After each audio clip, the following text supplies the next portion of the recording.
அனைவருக்கும் வணக்கம். ஒரு நாள் ஒரு நிமிடம் ஒரு தகவல். இந்த பகுதிக்கு ஸ்ரீ வியாச ஜோதிடம் தங்கள் அனைவரையும் அன்புடன் வரவேற்கிறது.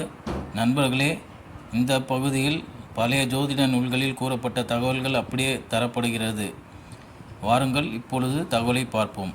மிதுனம் லக்னமாக அமைந்து சந்திரன், செவ்வாய், குரு, புதன், சூரியன் ஆக ஐவரும் அந்த லக்னத்தில் கூடி நின்றிருந்தால் இந்த ஜாதக அமைப்பு உள்ள நேரத்தில் இரட்டை ஆண் பிள்ளைகள் ஜனனம் ஆகியிருக்கும்.